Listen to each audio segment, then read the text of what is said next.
Chapter 2, Lesson 7, Parent Functions and Transformations. So how can we identify and use parent functions?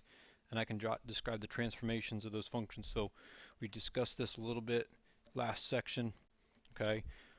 We do have one more thing to kind of talk about with reflections. So what is a reflection? Well, and most of the time it's reflection across an x-axis is what we're talking about here. So we have this x-axis here, and you can see that graph kind of gets reflected, or we call it maybe flipped. Okay, so when does that happen? Well, you can see here, this is an example of a x squared graph, parabola. So I have the original as my red graph. Okay, so here's my original equation, y equals x squared. Now I have the new equation here, y equals negative x squared. That negative flips that fraction. Okay, so when that negative is in the front, that's when we get that reflection. So same thing here with our absolute value. So you can see that negative in the front flips that graph. The original graph is what we did last section, and y equals x, and you can see the red graph there. Okay, so reflections is something new that we haven't talked about yet, and that's flipping that graph to make that graph go the other direction. Okay, so if the graph includes a negative sign, it will be reflection of the parent function.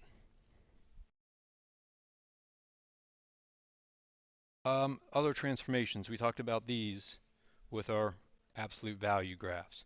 So we can move the figure up, down, right, or left based off of what we're doing with those numbers. Okay, so you can see here our graph is our original graph is the y equals, I'm sorry, not the right color, switched them up on me. So my blue is my original, y equals x squared here. Now you can see the red graph got moved up 4 units, and you can see that y equals plus x squared plus 4. Same thing here with a linear graph. Those same movements apply. So the original graph is this red graph, y equals x. New graph is y equals x minus 3, and then from the original, from the parent, it moved it down 3 units. Okay, so if the equation of a value added or subtracted at the end of the equation, okay, and again, I think about it, it's outside, okay, it's outside the square, it'll be outside the absolute value, okay, that graph's going to move up or down, whatever that value is given, okay.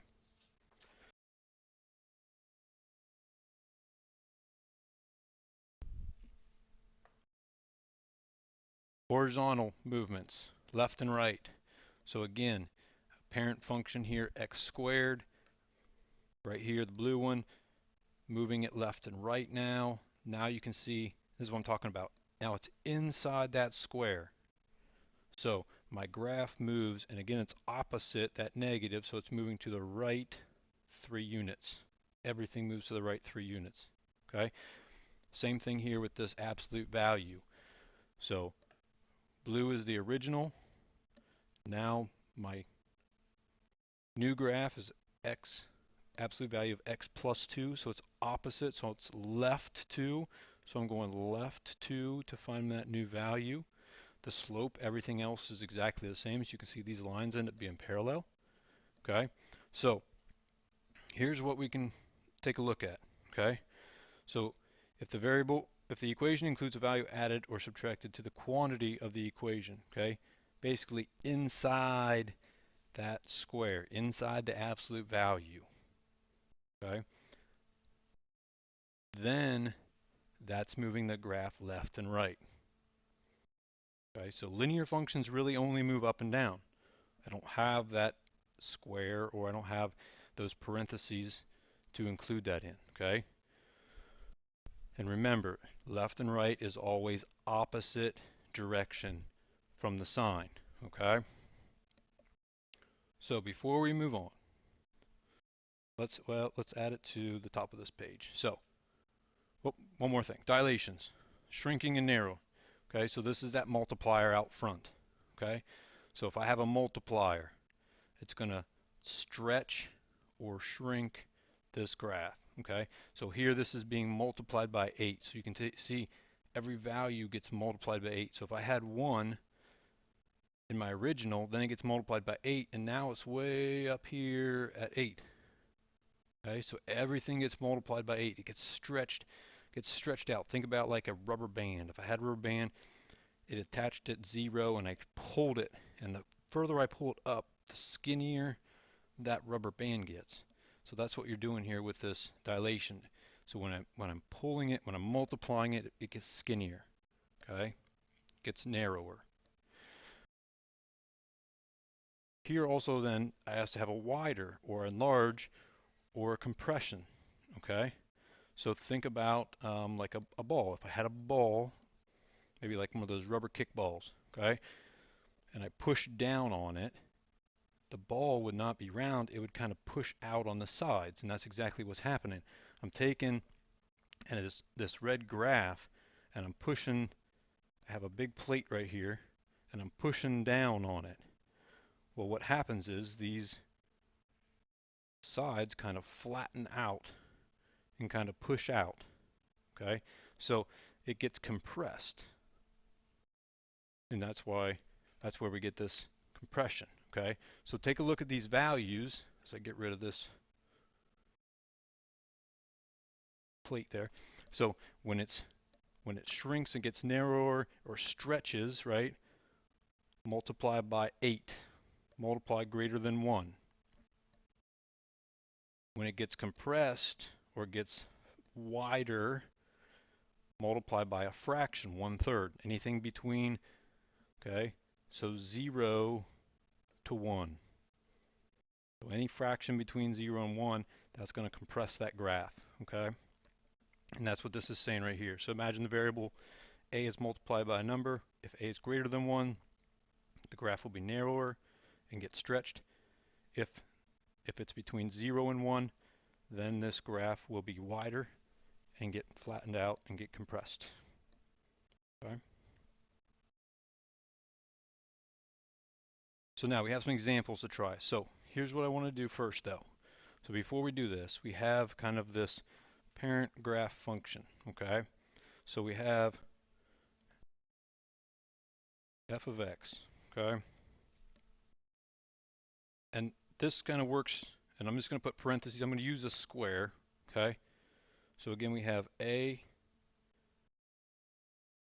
and it's the same as what we had the other day with the absolute value, okay?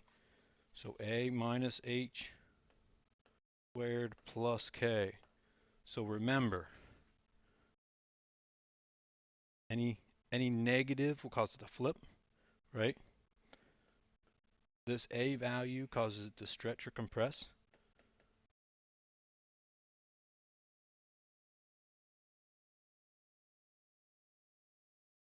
H moving right and left. And k up and down. Okay, so again, inside the absolute value or the square would be these parentheses, okay? So let's take a look at the first equation, y equals x squared plus 3. So again, this 3 outside the square, so it's going up or down, so this is going to go up 3.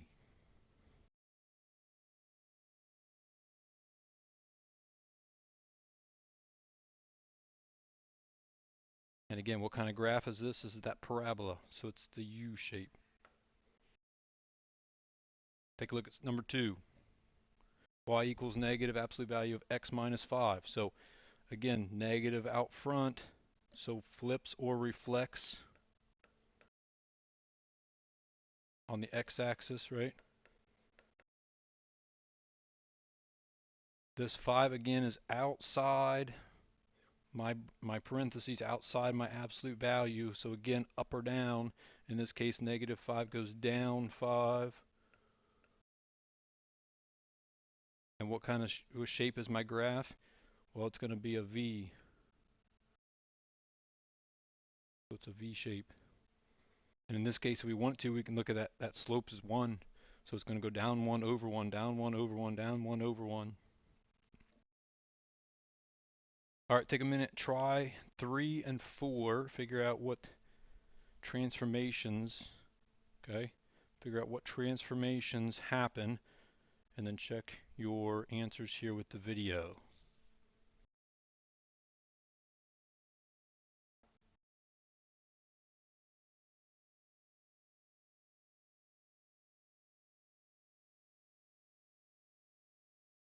So hopefully this came pretty easy. Again, parabola shape, so a U-shaped. Again, the negative out front is that reflect. Okay.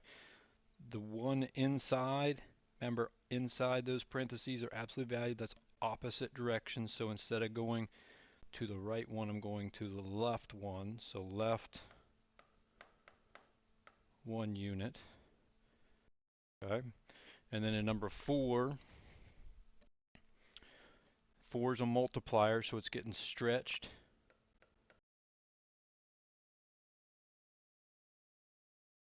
By 4. Every number gets multiplied by 4. 8 on the outside of that absolute value is going to go up 8. And again, absolute value, so we have a V graph. Okay. So again, you can kind of think also this stretch by 4 means that slope in this case is 4. So from that vertex here, I'm going up 4 over 1, up 4 over 1. So you can see it gets real narrow and shoots up real fast. All right, so we'll have a couple days of assignments on this to help get some practice before our Chapter 2 test coming up down the road. All right, see you guys.